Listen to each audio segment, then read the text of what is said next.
This is Duke University.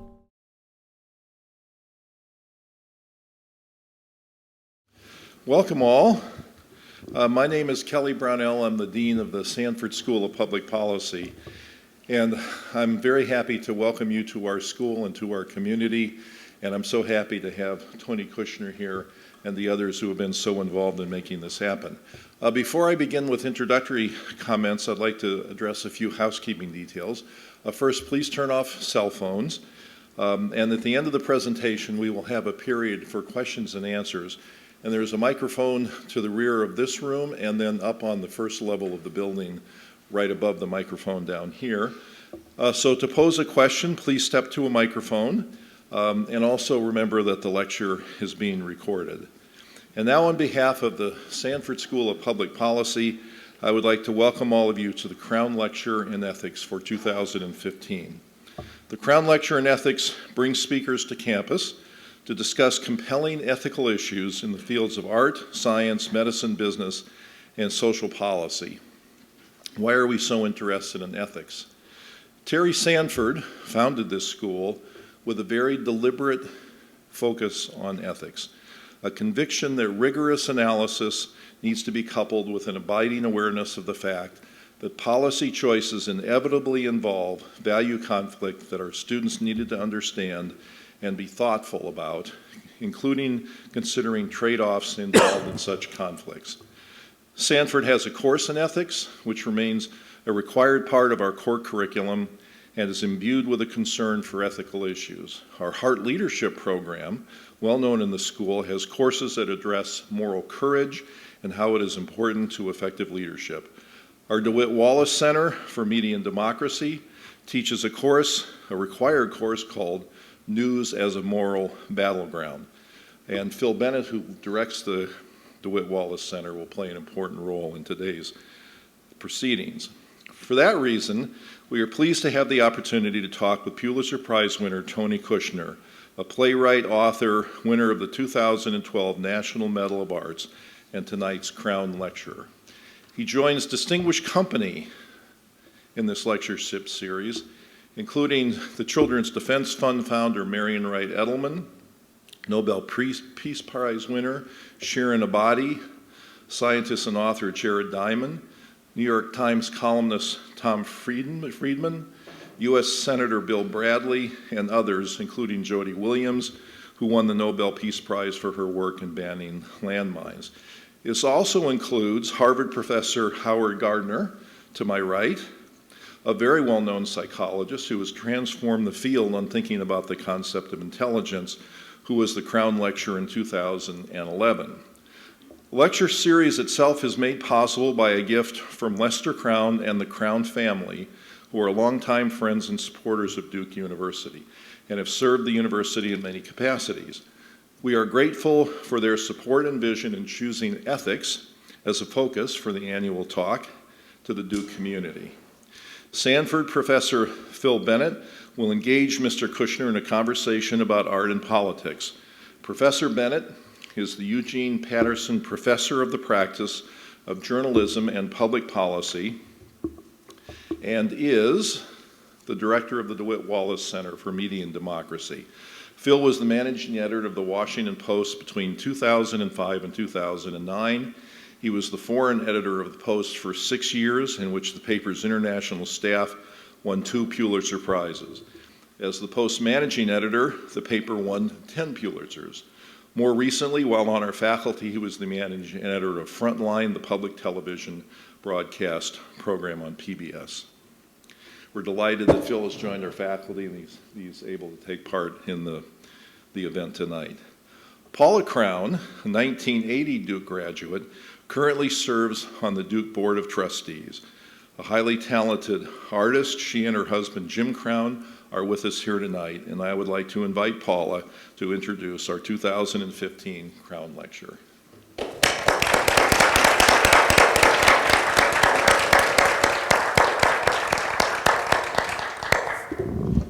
Oh, skinny.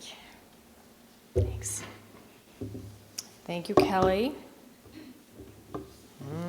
Technology. Well, good evening, and thank you all for being here.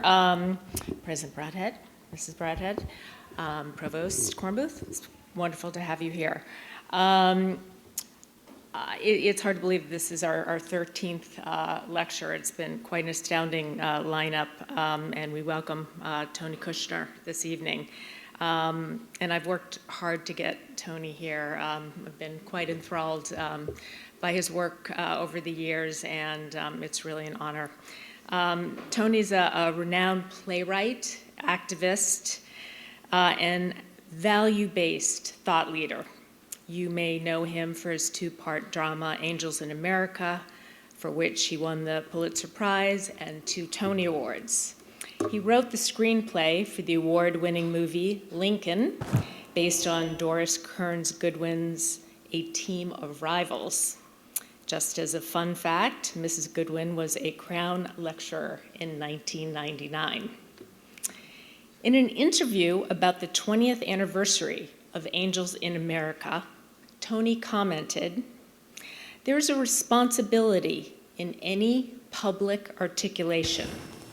An issue of ethics is involved in what you say out loud on stage. So you have a degree of responsibility of censoring and watching yourself and trying to understand what the effect will be."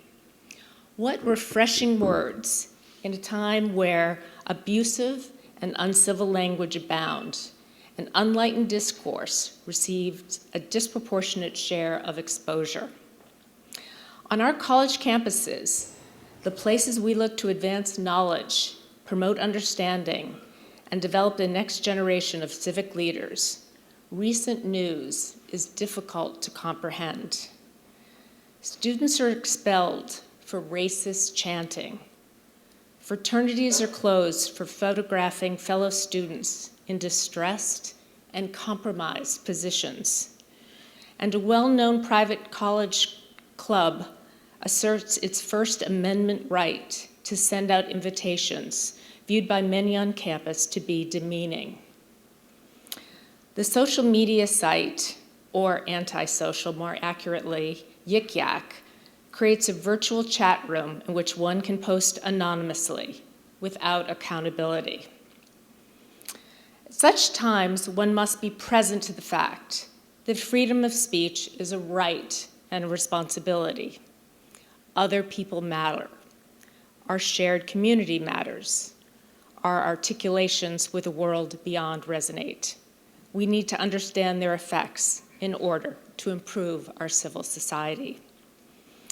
That's why we wanted Tony Kushner to join us as a Crown lecturer.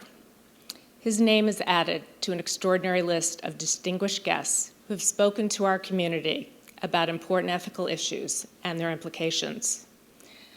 This series is named after my father-in-law, a man who continues to lead a most compelling and exemplary moral life. By example, he was unable to be here with us tonight, as this morning, in his 90th year, he had a knee replacement. He didn't want to be slowed down, so he decided to undergo the surgery, and all went well. My husband, Jim, is attending this evening, and I'd like to acknowledge his great support for this ongoing series and his continual great suggestions as well. The speakers that have been selected have gone beyond our expectations in terms of breadth and complexity.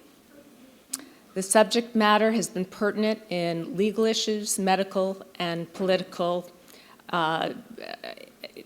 issues of the time. As you heard, one of our former speakers, the renowned psychologist and academic Howard Gardner, is here, which is just such a wonderful coincidence. These lectures are about what it takes to be human, that ethics is about the heart and the intellect. Knowledge must be pursued with scientific rigor, discipline, and creative thinking. Only then can we make wise choices in our lives. Tonight, we're honored to continue this tradition with Tony Kushner in discussion tonight with Professor Philip Bennett. Thank you. Thank you.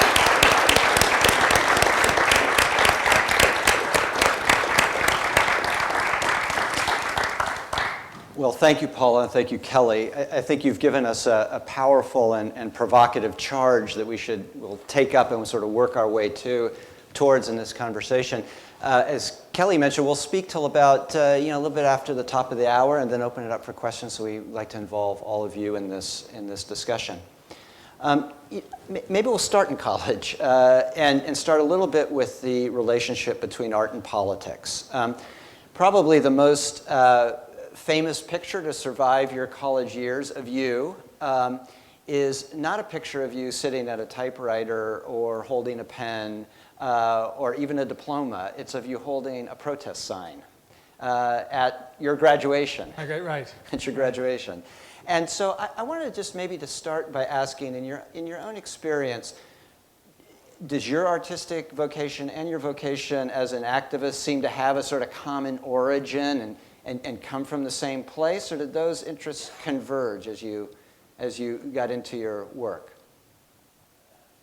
I mean, they come from the same place in the sense that I had parents, and and both the artist that I've become and the political person that I've become were shaped, substantially by them and by the world that I grew up in. I grew up in the Deep South in Louisiana, and that had a profound impact on my politics, certainly, and I think also, I mean, I feel in some ways I'm a Southern playwright, in some ways not. I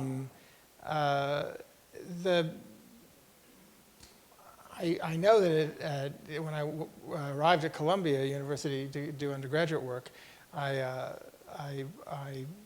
couldn't imagine doing anything that didn't feel to me to be, ultimately as a career choice, I couldn't imagine doing something that didn't have a political component. I was at that point, I went to Columbia because 10 years before they had taken over Low Library and all of that stuff, and I went looking for that.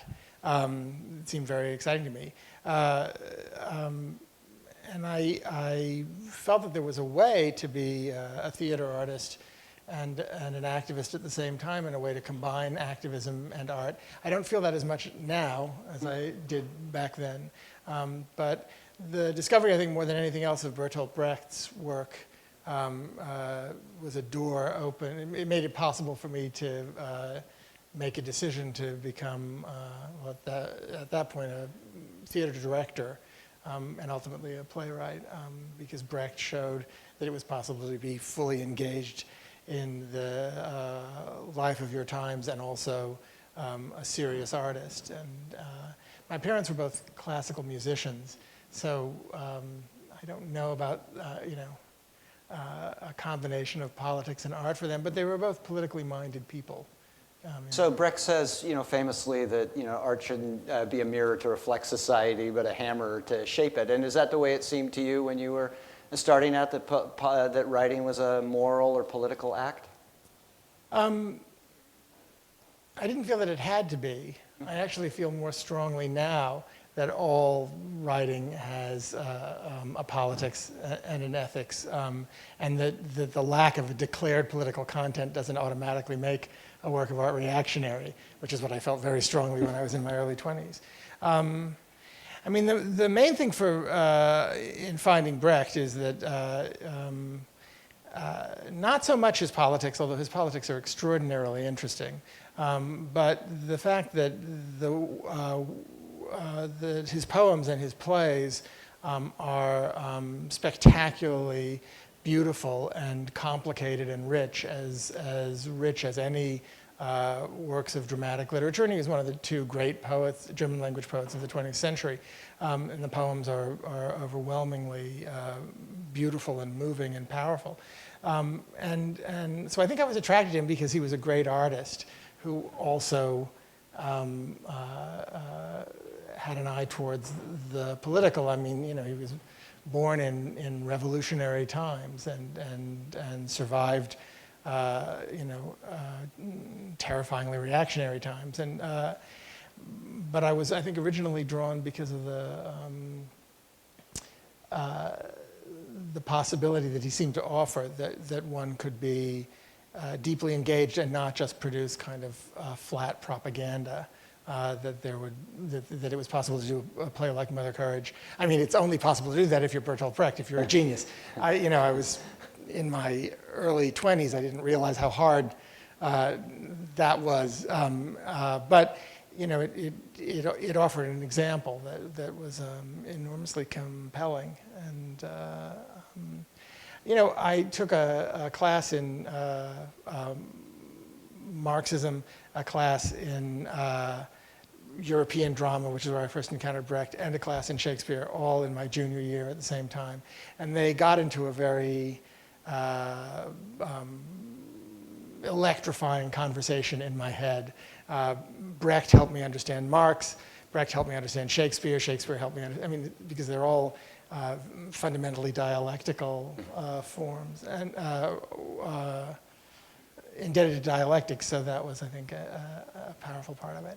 So in a lot of the plays that follow, Angels in America, Homebody Kabul, Caroline or Change, you have, and certainly in Lincoln, you're creating a really powerful, or you're going to a very powerful political context to enter into a really deeply personal struggle. And we'll talk a little bit about Lincoln in a minute.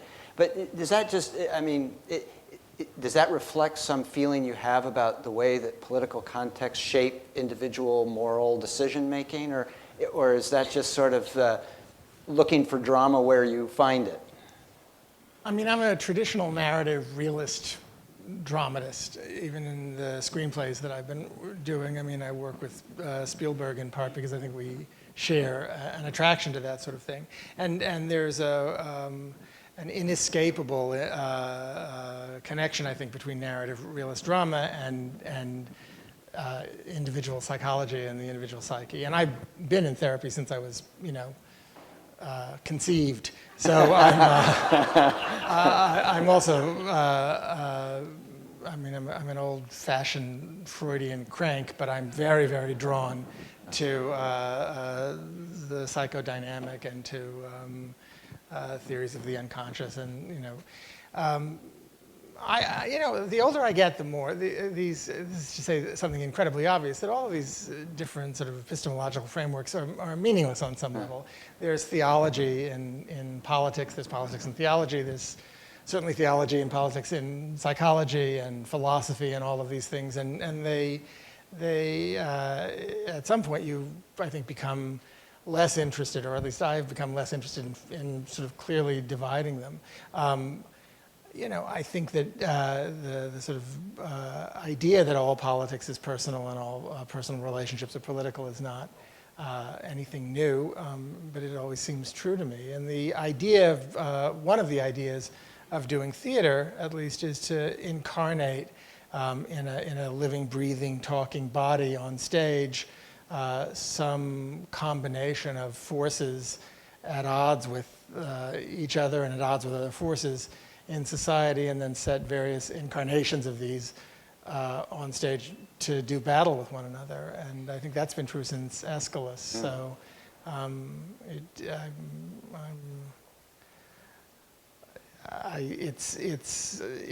don't have a way of conceiving of drama. There are ways of doing it, but I'm not an experimentalist. I'm not good at formal experimentation.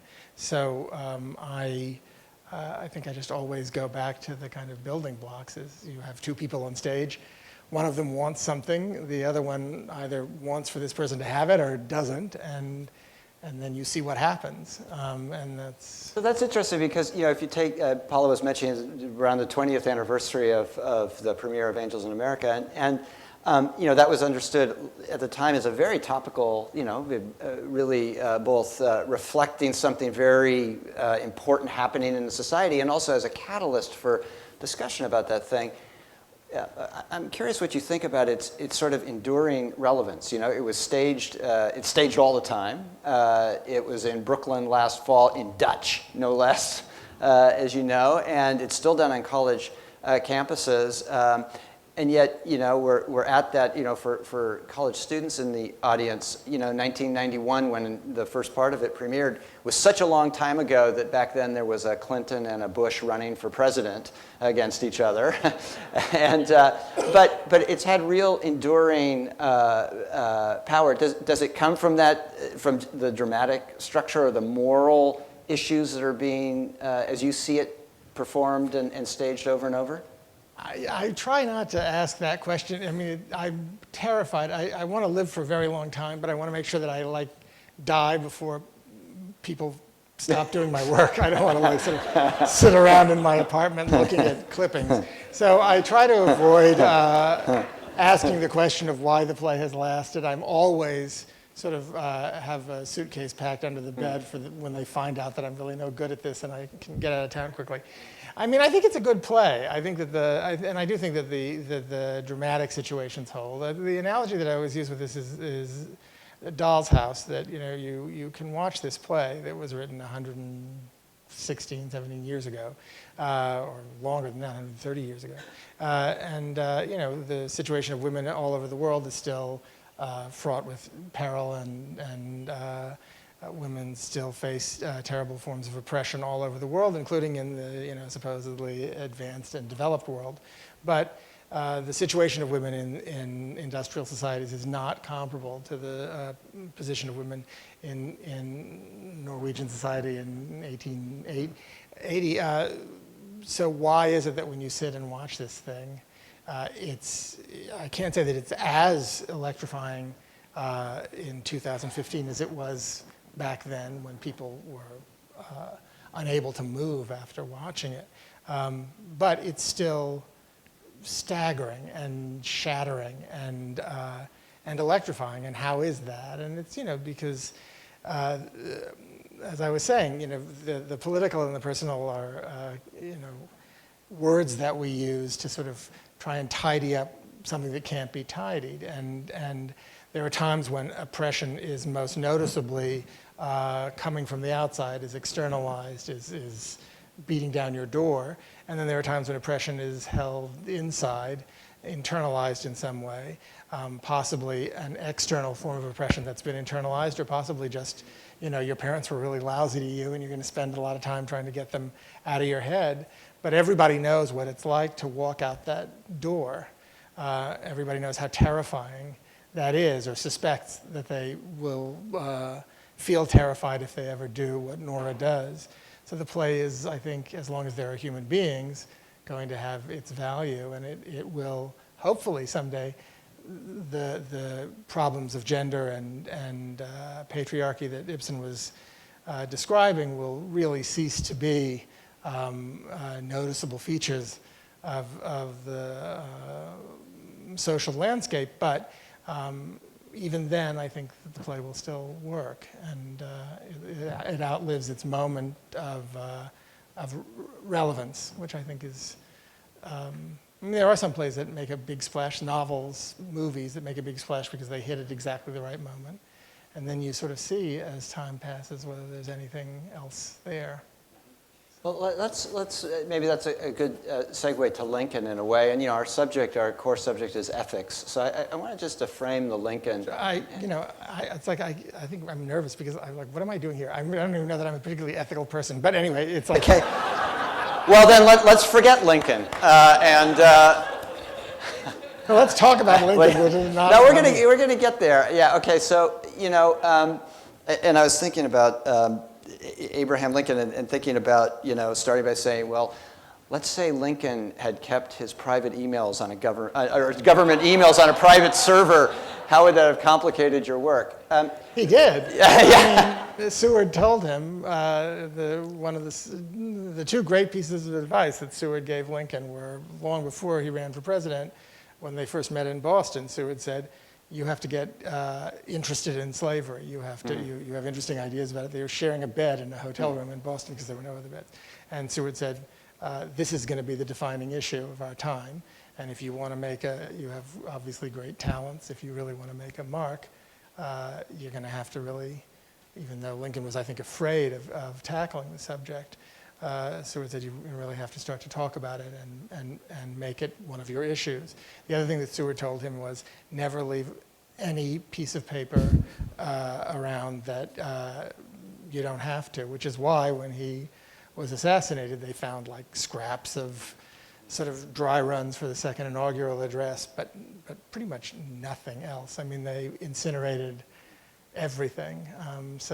alincoln.com. Yeah, exactly. But Hillary can say that she's behaving. But it's funny that Lincolnian you've said this, but at the core of, you remember seeing this movie, I'm sure many of us have seen it, at the core of it is a really profound ethical dilemma. I mean, which is the president can choose to end the war now or soon and save many lives potentially, or he can fight for passage of the 13th Amendment and end slavery. And the film poses that choice to him, and it also posed, I imagine, a choice to you, which was how to make a coherent, fairly brief, engaging story about the most iconic figure in American history, really, and to set it basically as a legislative procedural, which is what the film is. So could you talk about both those choices? So why did you focus, why did it make most sense for you to focus on that ethical dilemma? What was it about it that you thought spoke to Lincoln and to us? Well, this is where the word ethics is something I wish I knew more about, because I'm not sure that it's an ethical dilemma. I think that for Lincoln, the absolute truth was that if slavery was allowed to continue, if slavery survived the Civil War, and he was there's a lot of debate about this, but I side with people who say that slavery really could have revived itself and extended itself to new states in the United States and also towards Latin America with American sponsorship, and I don't think that it was over yet. I think that even though it's a barbaric and bizarre, pre-industrial form of organization and was destroying the South,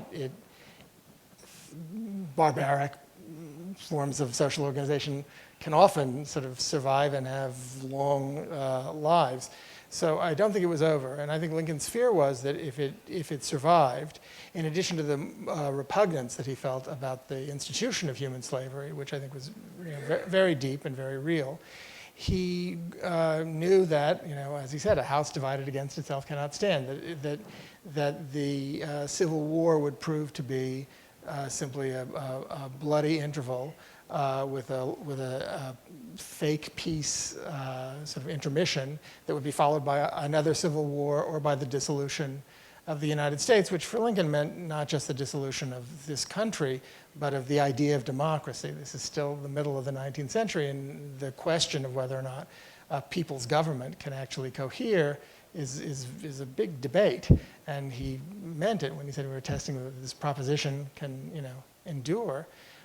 So I think that it's not ethical in the sense that he didn't feel I can save lives and end it now, or I can end slavery. He felt that I can possibly save a few lives in the several years between this Civil War and the inevitable next one, but there's going to be a next one unless slavery is gone. So I think it was more of a legal dilemma, and the connection of law and ethics is really a complicated thing. I think that he was, as he often was over and over again during his presidency, confronted with a kind of a gray area between what he was sworn by his inaugural oath to do and what he felt he needed to do to ensure that the Civil War had what he believed was its necessary outcome, that it concluded with the Union coherent and slavery gone. And he did some very questionable things, deep sixing these peace commissioners, lying to Congress. It's in the movie, it actually happened. They sent a messenger to the White House and said, is there a deal that the South is offering? And he said, as far as I know, there are no peace commissioners in the city. And then this unsatisfactory, it's like I did not have sex with that woman. I mean, it's that, and I love that. I mean, I loved it when Clinton did it. That's, why have a law degree if you can't use? I mean, that's what language, that's what law. We're not well, we are children sometimes, but I mean, one of the things that I think is astonishing about law is that it says, of course, we all should know that words don't have, simple single meanings, and that's one of the things that we're trying to do when we make laws is figure out ways to cohere in spite of the endless ambiguities that language and all human institutions confront us with. So I think that Lincoln was put in a position from day one that the framers of the Constitution, as extraordinary as they were, never really allowed themselves to envision, and managed to get us through the Civil War, and help end at least the legal institution of slavery, and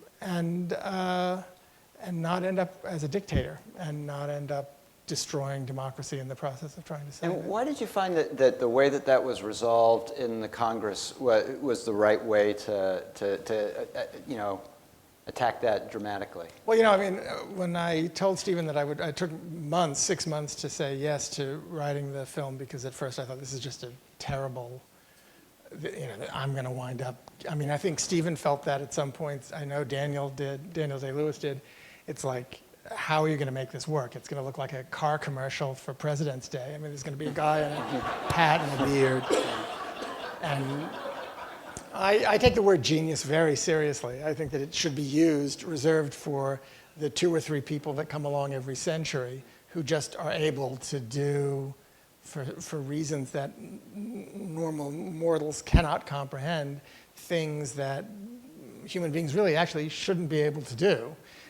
So, Shakespeare and Mozart and George Eliot and Albert Einstein and people like that, not, well, anyway. But, and I think that Lincoln was a genius. It's an odd field, politics, for genius to, as opposed to extraordinary cleverness or strategic brilliance. But I think he really was I think he merits that. I think he was one of the great minds in human history. And everything I've read, and now I've read a lot and I can't stop, I've become a Lincoln obsessive, everything convinces me more and more deeply that that's true. So I thought, okay, so how am I going to write that person? I have the minute I can explain how somebody could keep the country together during the Civil War and write the second inaugural address, I will have failed, because of course all I can do is sort of reduce what's incomprehensible to sort of a fake comprehensibility. Like, Mozart wrote the Requiem or Don Giovanni because his father was nasty to him. I mean, lots of us have fathers who were nasty to them, and we didn't write Don Giovanni. Anyway, so I was terrified of doing it. And I was also terrified because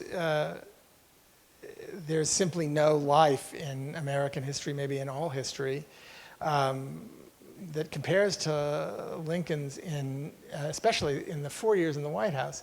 I told Steven at one point, you could make a year-long mini-series out of any week during the time that he was president, because it's sort of the navel of American history. Everything's flowing into it and flowing out. I mean, it's the center. And there are, in addition to Lincoln, all these other astonishing figures. I mean, it's overwhelming. So I worked for 4 years, and I tried many different approaches. And then after the Writers Guild went on strike and I had to stop writing for about 6 months, when I came back, I suddenly thought, in the last 4 months of his life, there are incidents that could be used to stand for themes that repeated themselves over and over again during his administration. And the first one was the January fight for the amendment, because of this sort of conflict between accepting and negotiating a peace and pushing forward so that he bought himself time to get a lame duck Congress to pass the 13th Amendment. I wrote a 500-page screenplay, and it was all 4 months, and had a lot of really good stuff in it. I thought Steven would certainly want to do the last the March 18th to April 15th section because it's when Lincoln is out in the field with Grant and the war is coming to an end, and the march through Richmond, the walk through Richmond, which is, I still think, probably the single most dramatic moment in all of presidential history. I thought it's just a movie. And Steve, one of the reasons I love working with him is he surprises you all the time. And he, after I gave him the thing, and he called me after he'd read the first 80 pages, which was the 160 pages, which was the January section. He said, "I think this is what the movie should be." And I said no, and we fought about it for another 2.5 years. And while we were waiting for Daniel to say that he would actually read it, and then to say yes, because he was, I think, understandably, trepidatious. And then I finally gave in, I think in part because the third thing that I was worried about was if you make a film or write a book that says, at this moment of terrible national peril, this genius improbably emerged. I mean, that's what happened and saved us all. What do we do now? We're sort of screwed. So the idea that we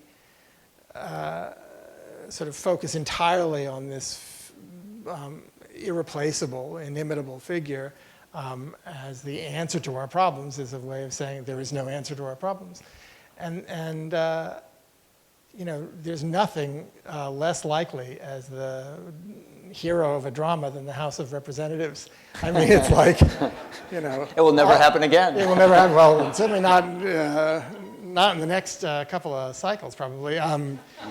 But it's always been that. I mean, the jokes about representatives are, they go all the way back to the Civil War and beyond. It's always been, it's sort of a grab bag of some really astounding people like Thaddeus Stevens, who was, I think, one of the great unsung heroes of American history, and then a lot of other people.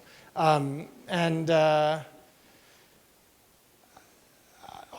recently the U.S. Senate has so outshone itself in disgracing its institution. The House must be very jealous. It's like, why didn't we think of writing a letter to her? Anyway, I could have a seizure. I'm so angry about that. Let's go there. Okay. So I thought that's one of the things, I think maybe the thing that I'm proudest of in the film is that it's a movie about Abraham Lincoln, but he shares the spotlight as hero of this particular story with the House. And let's face it, I mean, every once in a while somebody really great comes along and makes it into the executive office. I think the guy who's there right now is one of those people, a genuinely great American president. But it doesn't happen all that often, and then sometimes there are people like his predecessor, and you're really in trouble. So I think in a way our salvation, it's scary to say this now when the legislative branch has become so paralyzed, which it actually resembles the Congress during the Civil War in so many ways. But that sometimes the House or the Senate can rise to genuinely heroic heights and prove, I think, validate the thesis of democracy.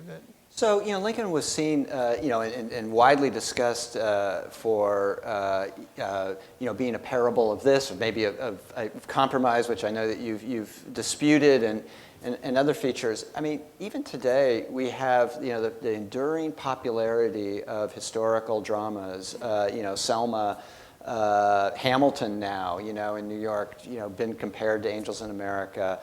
And even sort of in its own, genre, sort of, American Sniper, which people flock to go see as this guy. But there's an appeal to it at the same time where we have this dysfunctional politics occurring where, poll after poll shows people just peeling off from any sort of faith in this. We had a midterm election, which the lowest turnout since 1942. What do you see as the sort of context for that interaction between these kinds of depictions? You've linked the thinking about Lincoln to thinking about the way the legislature is working today. What's the relationship between those things now, in the current moment, do you think? You mean between the sort of The appetite, yes, the appetite to go in and understand how these things work, and the real, deep skepticism and even, repugnance, despair about the ability of the system to really function the way it's supposed to, or for the benefit of people. I mean, I cling, and so far I haven't had any reason. Do you know the Yeats poem, "The People"? Mm-hmm. Every time we lose the House or the Senate, I go back and read it because where he chastises. Is it Lady Gregory or Maud Gunn? It's one of them, and is it Maud Gunn? Or anyway, he chastises the woman in the poem chastises him for despairing of the people, and the last line, "Never have I had cause to doubt the people." And it's a sort of a magnificent articulation. And he says, even now, years later, I think about that and I feel ashamed. I'm paraphrasing Yeats, which is just an absolutely appalling thing to do. But as I said, I'm not a very ethical person. I have a faith, and I really believe in democracy. I think it really works. I think it changes the people to the marrow of their beings. I think Americans, there are a lot of terrible things we can say about Americans, and a lot of things that Americans do and say that are really kind of embarrassing, and but I think Americans are in many ways the product of a successful democratic experiment. I hope this is true. I think that there will almost always be a kind of reliable 70% of this country that is, no matter what kind of ideological winds are blowing and what kind of rhetoric is what Paula said, the sort of the degrading of public discourse that happens. I think that there's a kind of a democratic instinct that's been inculcated in our population. The population that's been really served beautifully by our society, and the population that's been actually done dirt to by our society. But I think that we seem to sort of have an instinct for when democratic norms are being introduced in some kind of really ugly, dangerous way, and we recoil from that. So even though we are now at a point where, I mean, it's not a mystery why there's this kind of national and international loathing of politics. It's Reaganism.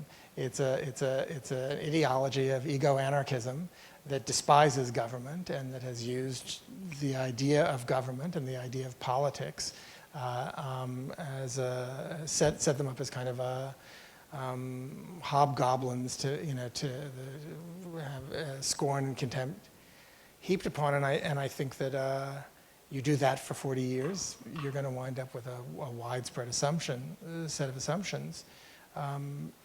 I don't believe that it'll last forever. I think that there'll be a turning around, although God knows it's done staggering amounts of damage. So I don't know. I mean, in terms of, I don't know if there's like some sort of yin and yang thing going on with a love for historical. People have always loved historical drama.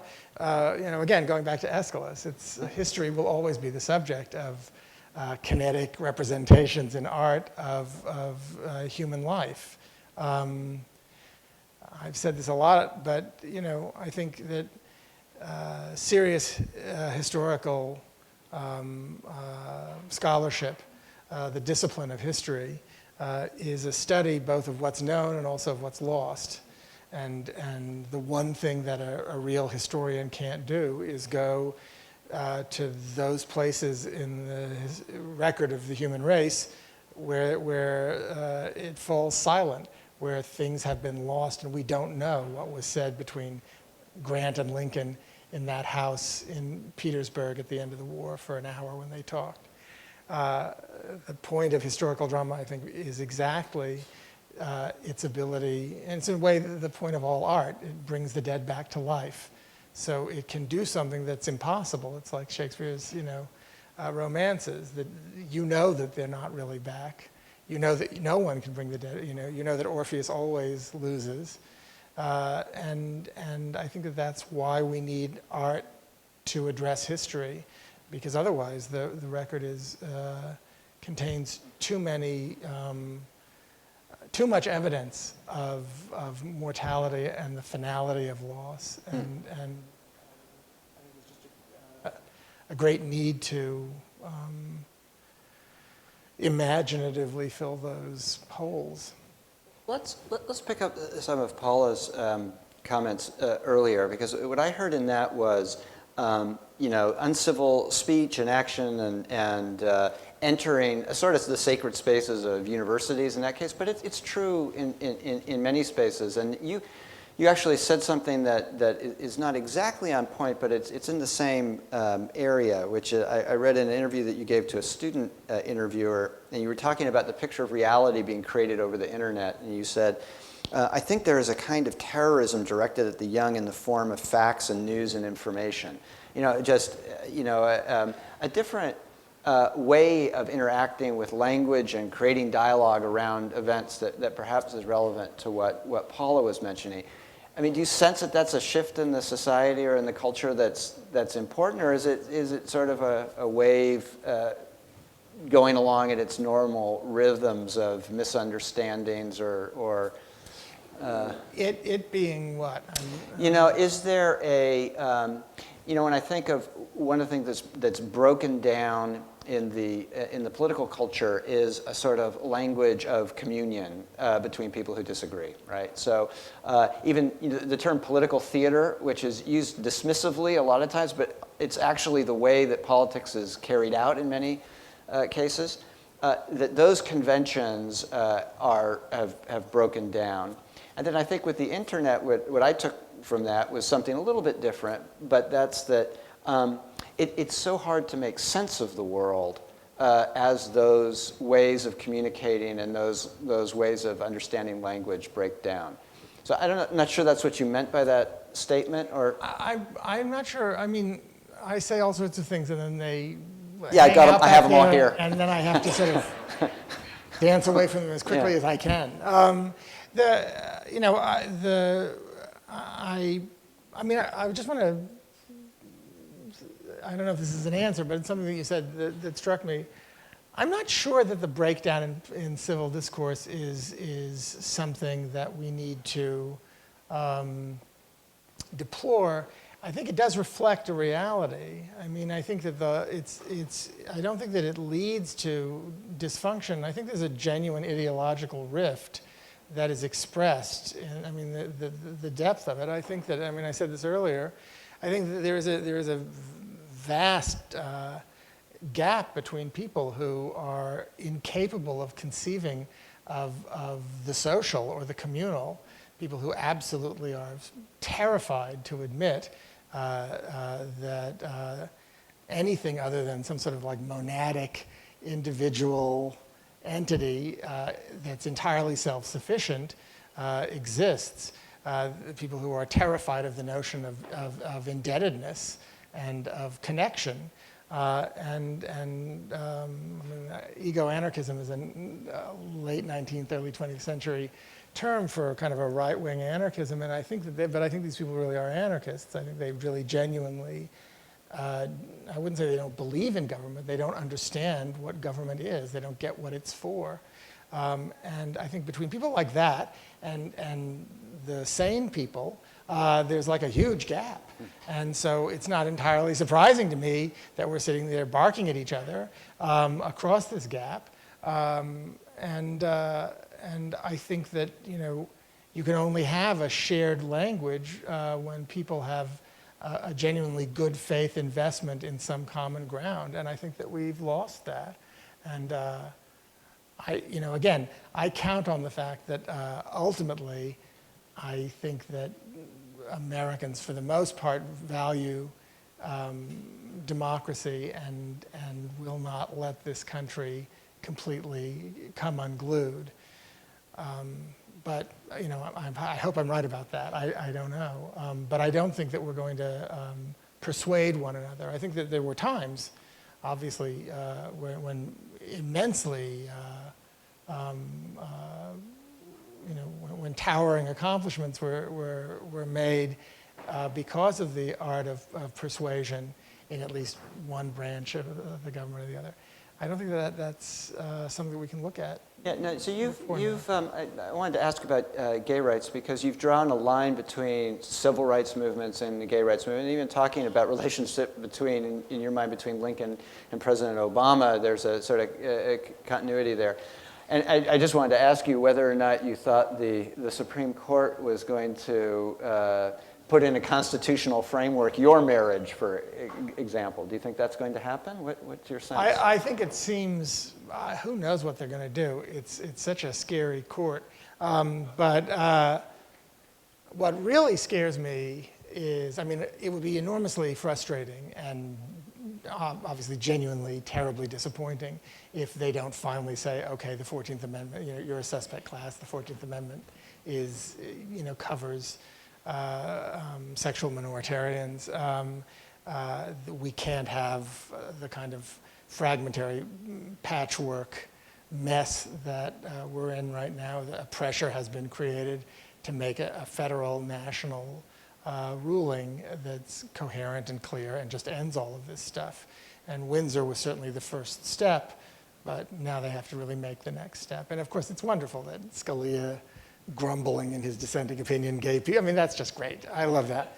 That's why I love America. That's just great. I think that what frightens me is it seems that if the Roberts Court, you know, everybody's saying this, if they follow the pattern of, you know, we'll give you Windsor, but we'll destroy the Voting Rights Act. So this year's 1-2 punch is we'll let sexual minoritarians marry, but we're going to destroy the Affordable Care Act.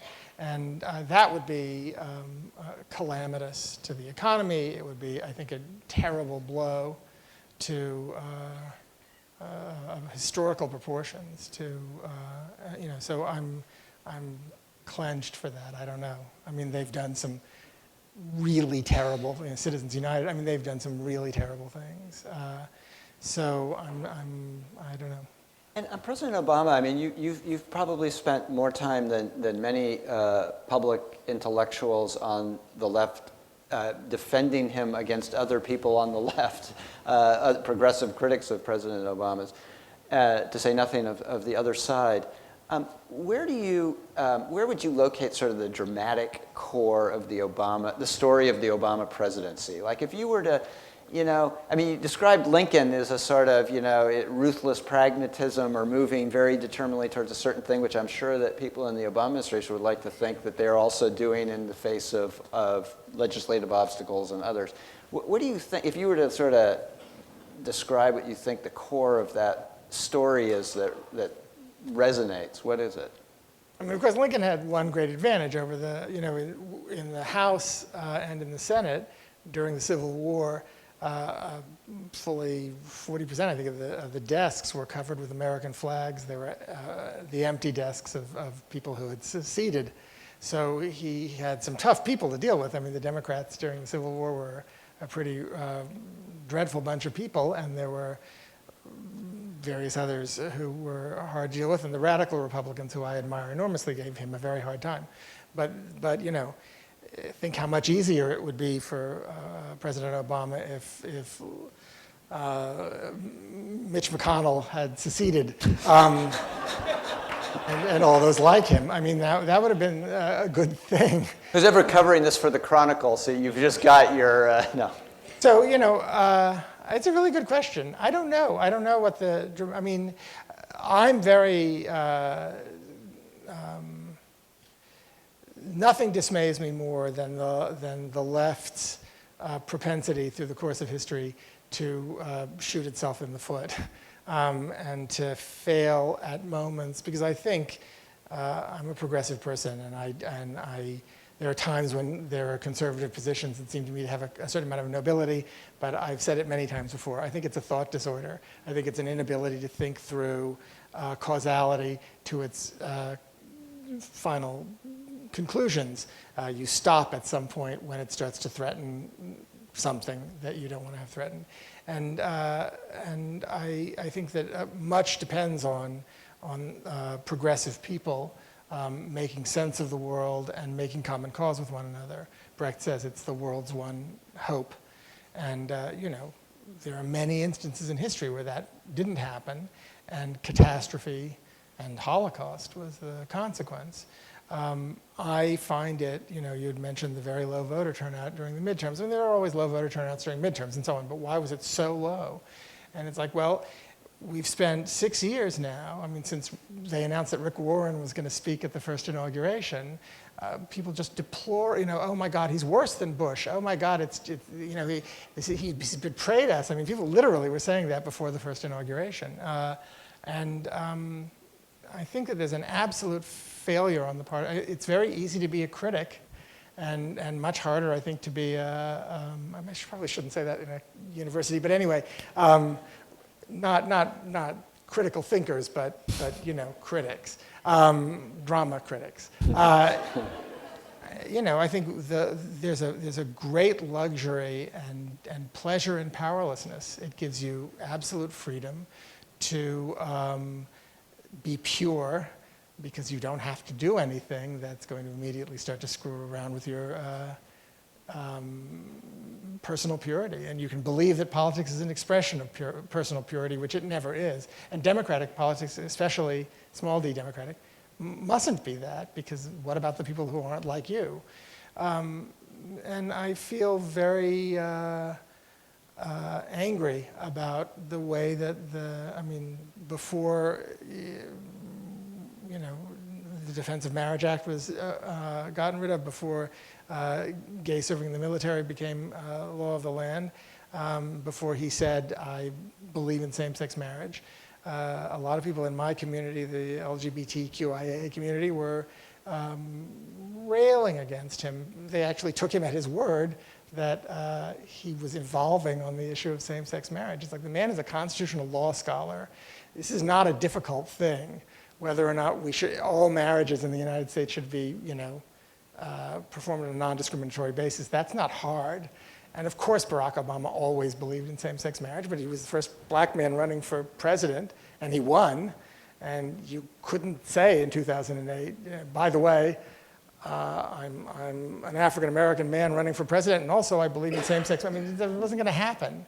And there was no question that the most important thing for the sexual minoritarian community was to get somebody like Obama in the White House. And look what happened. Look what, I got to tell him at the White House that I thought the way he handled that particular issue was genuinely Lincolnian. I think the timing of it and the sensitivity and clarity about what the nation could hear and when it could hear it, and it was perfectly done. He's been up against obstacles that I think are, given what I believe he's trying to do,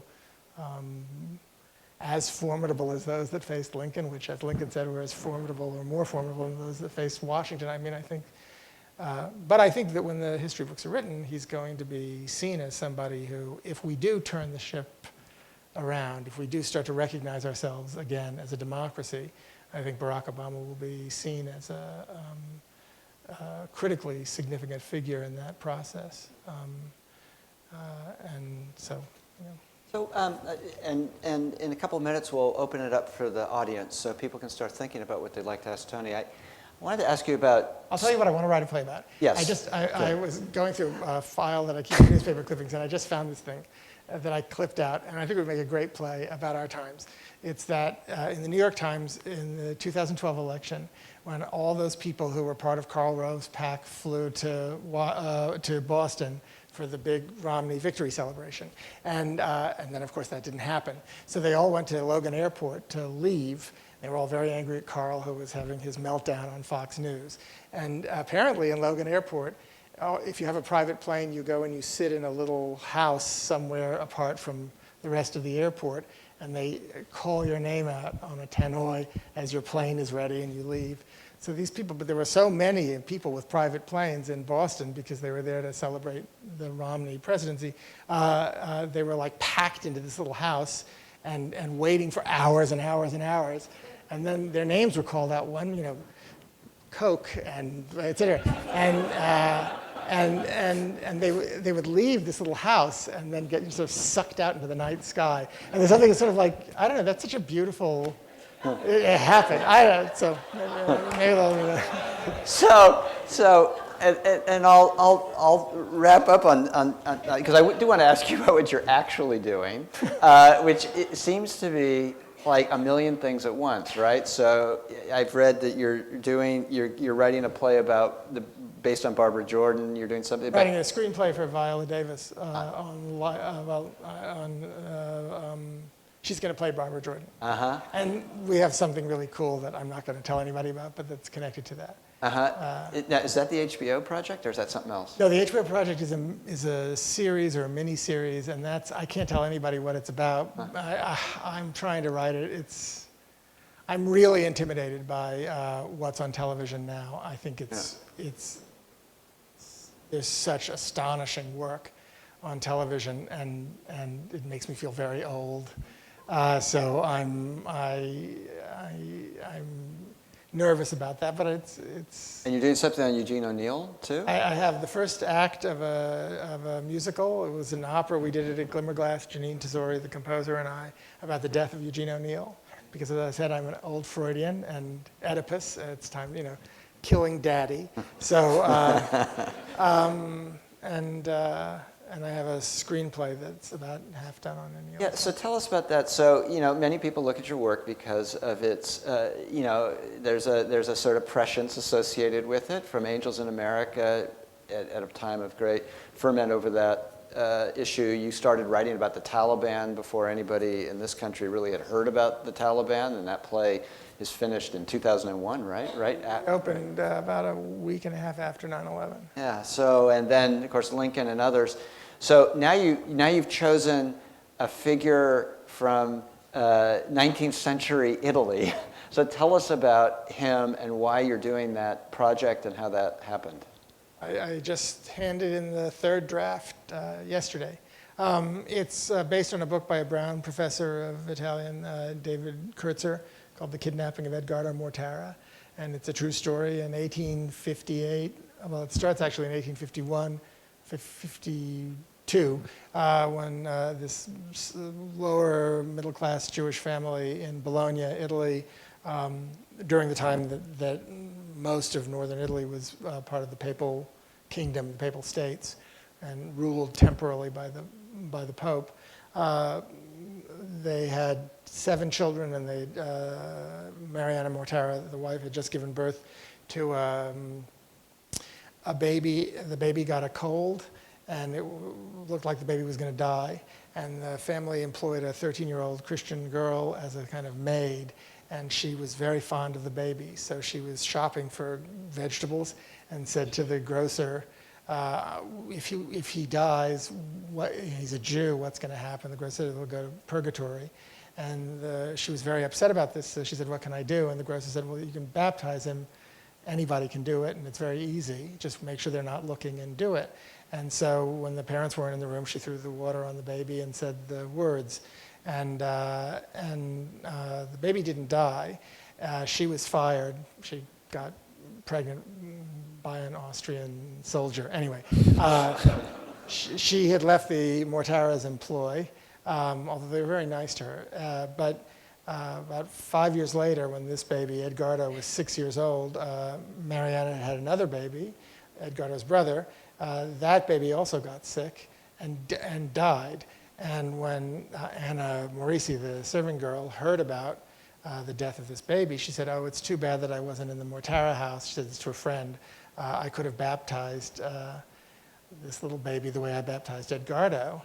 And the friend went to her confessor and told her what Anna had said. And the confessor went to the Inquisition, which was headquartered in Bologna and San Domenico. And the Inquisition contacted the Vatican, and the Vatican said, well, if this is Pius IX, the Vatican said if he's been baptized, he's a Christian, he can't be raised by Jews. So they sent the police in and took the kid. And they'd done this several hundred times over the centuries, but they mistimed it this time. It was 1858, and it was on the verge of the Risorgimento really beginning. And it caused a an international scandal with rallies all over Europe and all over the United States.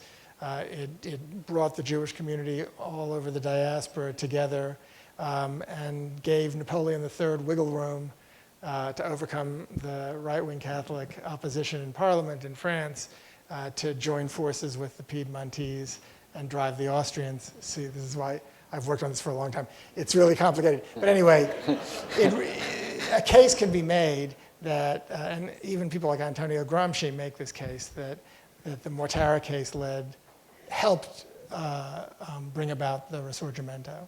But he grew up to be a Catholic priest. But the ironic twist is that all of the Papal States fell to the Victor Emmanuel and the Piedmontese and became the nation of Italy in 1860 and 1861. The only part that didn't was the city of Rome. In 1848, during the Democratic Revolutions, the Pope had been chased out of Rome and brought back in by the French, and the French were in control of Rome. As much as I can figure, for sort of anti-excommunication insurance, Napoleon III kept the French in Rome, so the Pope had a city surrounding him, and Rome stayed the Pope's private kingdom until 1871, when the French lost the Franco-Prussian War and had to pull out, and then it became part of Italy. But so from 1860, when Edgardo was 8, to 1870, he was still in Rome. He developed a relationship with the Pope, and he became a priest. And he was 18 by the time that his family could get to him. And he stayed a priest till he was in his 80s. He died on the border of Belgium and Germany a month before the Wehrmacht rolled across the border, with his name on a list of famous Jewish converts who, according to Nazi racial laws, were still Jews. So it's an amazing And this will be Steven Spielberg's first 38-hour movie? It is the shortest thing I've ever. It's the shortest thing I've ever. The first draft was 400 pages long, but the third draft is, I handed in yesterday, 145 pages. And a screenplay should be about 150. So I'm actually, we'll have to put a cartoon in to sort of fill up the.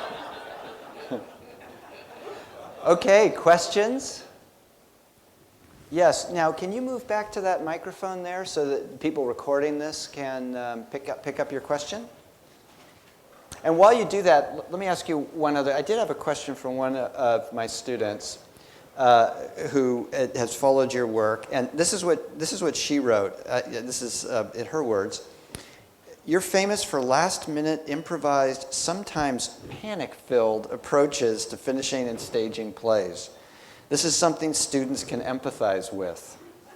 How would you describe your most productive, creative periods?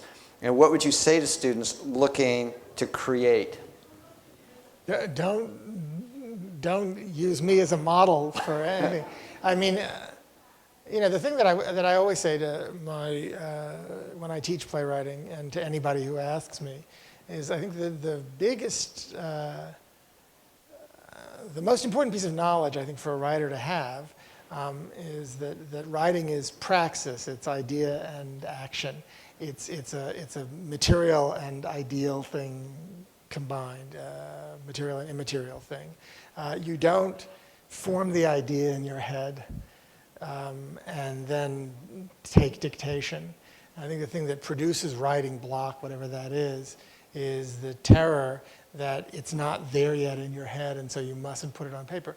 It's actually the act of thinking as you're writing and reading as you're writing, which is why, I mean, maybe we'll talk about this, Professor Gardner, but the whole question of liberal arts education as opposed to, God forbid, fine arts education, which I'm adamantly opposed to, unless you're going to be an instrumentalist or a dancer, in which case you're going to be washed up by the time you're 25, so don't spend 4 years reading. You better start dancing and playing the flute right now, because your body will give out too quickly. Other than that, no matter what it is you want to be, you should do a 4-year liberal arts program and train your brain to think critically. Because if you want to be a writer, there's nothing more important than being able to read well, because writing is, among other things, reading what you're writing and saying, oh, why am I using this word 6 times in one paragraph? What am I trying to tell myself? What's what are the deeper structures of what I'm writing down. And I think that if you, I think that to get to the point where you understand that it's the making of a physical mark on a page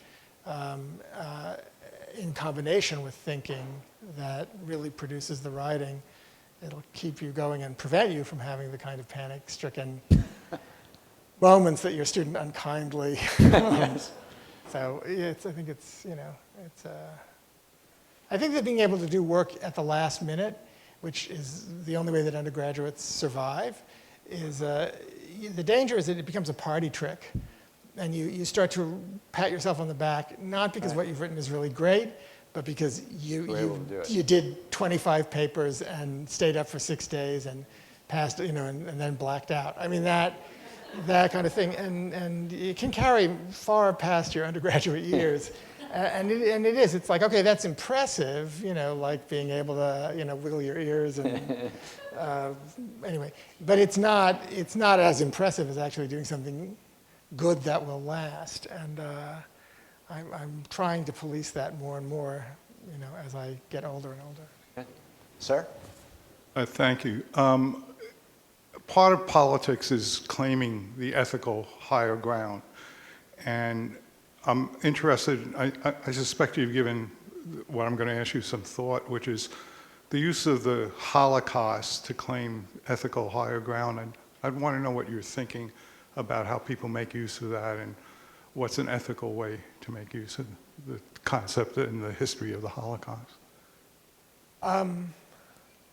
That's an interesting question. I'm a big believer in, you know, I even wrote this in my first play.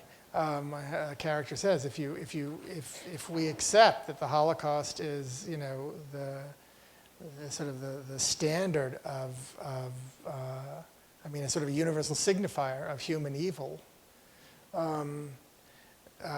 why not use it? What's the point of a signifier that you don't use? If you write it out of discourse, if you exclude it from discourse, if you say that it's an act of betrayal or traducing of the Holocaust and the memory of the Holocaust, to invoke it and to make analogies about it, you actually then strip it of its meaning as a historical event, which I think is a huge mistake. It was something that happened in history. It was part of a historical and a political continuum, and it should be looked at that way and remembered. I think that the misuses of the Holocaust are misunderstandings of it, of what it meant. You know, and misunderstandings of what happened once the universe of the camps was created. You know, I think it's. I'm a big fan of Primo Levi, and not a big fan of a lot of other people whose names I won't mention because I'm already in enough trouble with my other community, the Jews. So I don't want to say it, but you know, there are people who sentimentalize the Holocaust and who think that there are great moral lessons to be learned from the way that people behave once they're in the camps. The point is not to let there be camps. Once the concentration camps are up and running, you're in a Holocaust. You've already lost, in a certain sense. You have to try and find a way to stop that from happening. But the main issue is to take a look at what happened to democracy in Weimar Germany. Why did Weimar Germany fail? And you know, one of the things that I was talking about earlier, the failure of the KPD and the communists and the socialists to come together to recognize the importance of democracy in that moment. The failure of the right, you know, sort of the John McCain, Sarah Palin mistake. It's like, oh, we can put this psychotic make him chancellor because we'll control him. Rule number one, don't ever put a psychotic in a position of power. You know, it's, I have many feelings about John McCain, but the one unforgivable thing that will always, as far as I'm concerned, stay on his record is he lowered the bar more catastrophically than it's ever, and we still haven't gotten rid of her or people like her. She should never have been allowed within, you know, 1,000,000 miles of the presidency of the United States. It's insane. And the cynicism behind it always, comes and gets you in the end, and sometimes really, really horrible things can happen. So there's this great, this is probably, this is good. Do you know this guy, Benjamin? Have you ever heard the name Benjamin Wilkomirski?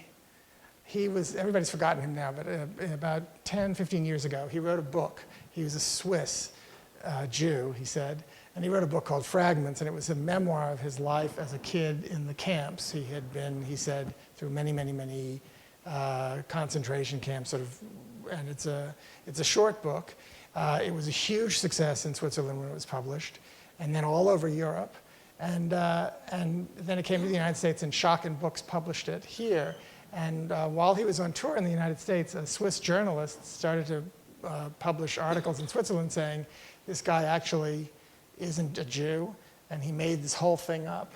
And it was denied, and it went on and on and on. It was this really kind of disturbing thing.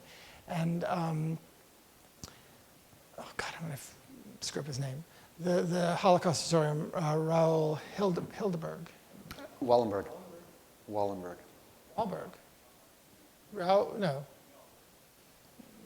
Raoul, I thought it was Hildeberg.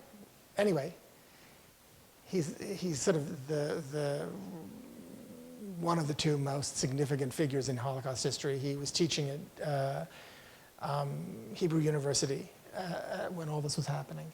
And there was a New Yorker article about the whole thing, and the journalist went and asked him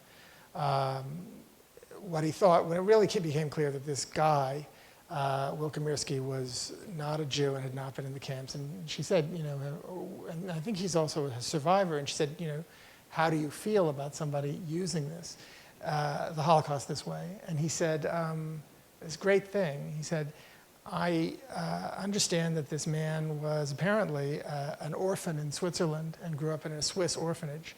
And he said, I know something about Switzerland and about the children in Swiss orphanages up till fairly recently were like literally rented out to farmers for, I mean, it was kind of and really treated terribly. And this guy said, I could understand how a kid coming across the history of the Holocaust might find a reflection of his own personal hell in a description of the camps.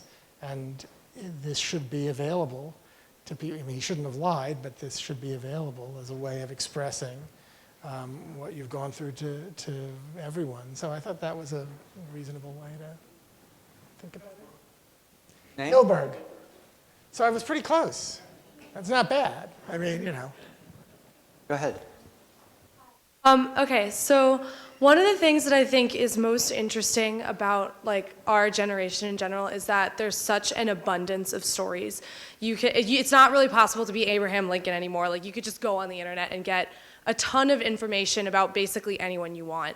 And so as an artist and as someone who is really dedicated to preserving history through art, if you were to 20 years from now want to write a play about someone's story today, what kind of stories would be most intriguing to you, and what kinds of stories would you most want to really preserve in the way that you did with Lincoln? Well, I mean, I think the way to preserve history is not through art, it's through history. I mean, I really think that we were saying this earlier, when I write Roy Cohn as a fictional character in Angels in America, or my film Munich with Steven about the targeted assassination project after the Munich murders, or about Abraham Lincoln, or even about this kid in Italy, I have to, it's like what Gary Trudeau always used to say when people would come up to him and say, you're probably too young, do you know who Gary Trudeau? Anyway, Doonesbury. Jon Stewart, it's the same thing. When people would come up to Jon Stewart and say, I don't watch the news or read newspapers, I just watch The Daily Show. And Jon Stewart would say, but I'm a comedian, what are you doing? I'm not the news. And Gary Trudeau used to say over and over again when people would come up and say, I don't need to read the newspapers anymore, I just read Doonesbury. It's like, no, it's a comic strip. You should really be reading the news. We have to believe that our audience is going to be watching things. This is the whole debate about historical accuracy in film, this appalling thing that was done to the movie Selma, which I think is a really good movie about Johnson, where people like Maureen Dowd just grotesquely misrepresented what was. Anyway, you know, we have to assume a certain sophistication on the part of our audiences that they're going to come in and know that what they're watching is a work of fiction. You know, it's not really Abraham Lincoln. It's maybe the greatest actor that ever lived, playing the greatest president that ever lived, but it's not really Abraham Lincoln. And I don't know what he said to Mary in their bedroom. You know, I don't. You sort of have to assume that. And if you really want history, you know, there's all sorts of problems with history itself, but it's our best bet at trying to reconstruct what happened. I have no idea what I'm going to want to write about. I mean, I think what you're saying is interesting.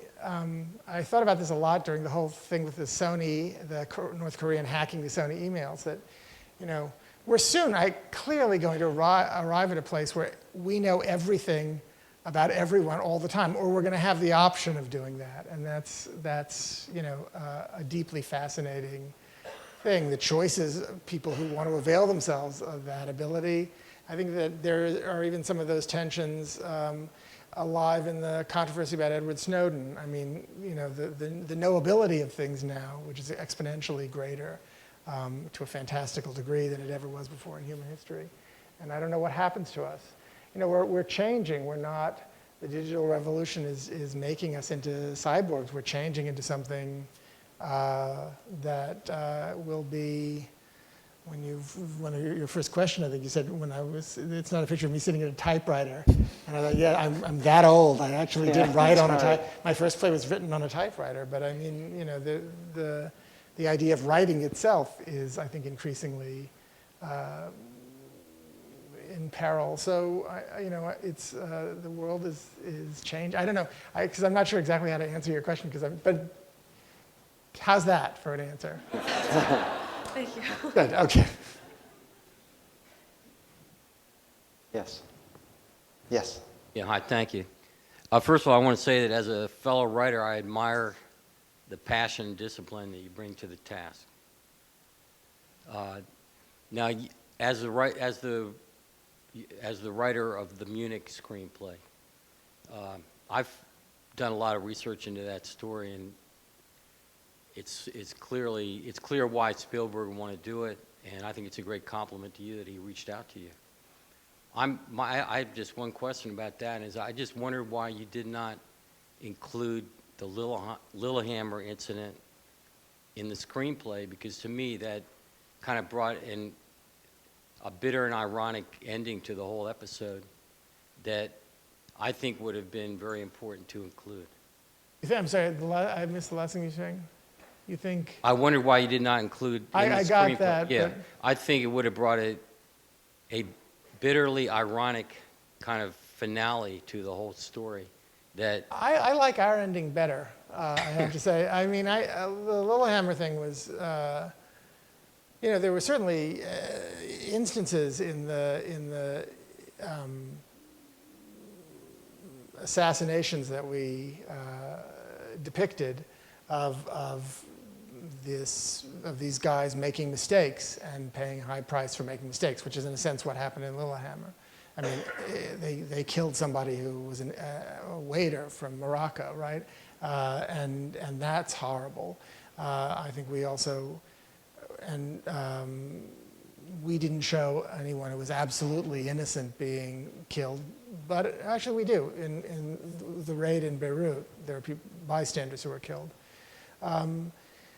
I think we make the point that a policy of targeted assassination, in addition to being profoundly morally problematic, is also messy. What stunned me, and it was in the Eric Roth screenplay before Steven brought me in, is that it always was meant to end with the main agent, the guy we called Avner, leaving Israel and coming to live in New York. And I thought that was a really shocking thing to do, and heartbreaking and politically dangerous. We got attacked by lots of people for it. And I was stunned that Steven wanted to do it, and stunned by his courage. I mean, you know, it was, I think, a very uncomfortable choice for a way to for an ending of this film. And Historically accurate? well, that's a good question. I mean, you know, of course, we have no idea who assassinated. We know that the Palestinians that we show having been assassinated were assassinated. We don't know who did it. We know that they were Mossad agents. Israel admitted to it. But we don't know who they were, what they said. So it's another one of those moments where we're filling in gaps, giving you a privileged look at something that you know, will never actually have knowledge of. I mean, real knowledge of. But why did you all choose not to? I think we have one more question after you. Do you have a quick follow-up? I just wonder why you chose not to include that last piece of it. Well, I mean, like I said, I think that the way that the play is, the screenplay, the movie is grappling with the consequences of a policy of targeted assassination, even in response to a horrendous crime, the costs of, the moral costs of that.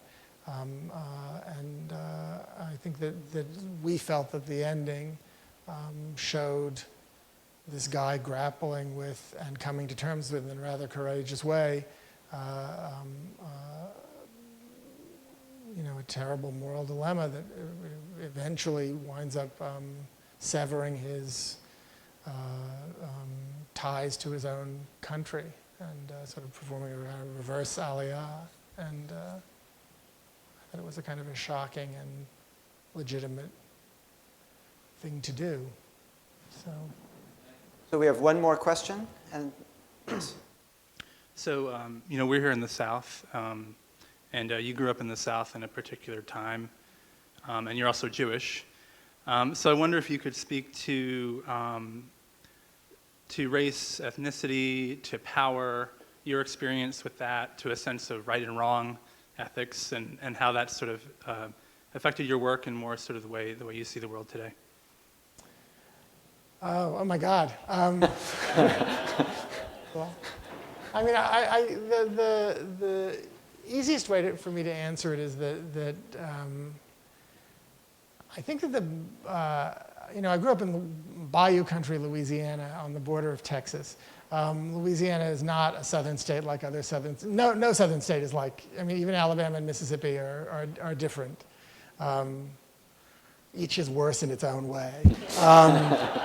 And Louisiana manages to like hang on tenaciously to some places at the bottom of the barrel because, you know, if you don't come to terms with the past, you're not going to progress. And Louisiana and much of the South never did come to terms with the white South, come to terms with what really happened in the Civil War, what slavery really was, and so on.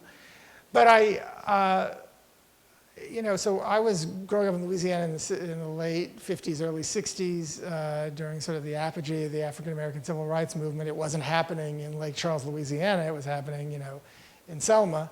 But we were hearing about it, and we were in the South. I had, you know, direct experience of the old South. I leafleted from McGovern at a Ku Klux Klan rally I did, really. That was my first political job with a bunch of Dorothy Day Catholic nuns, which is why I assume I'm still alive. But we went to a Klan rally, and we had a surprising number of people at the Klan rally said that they would vote for McGovern, and they probably did because they were Democrats. And it didn't matter to them.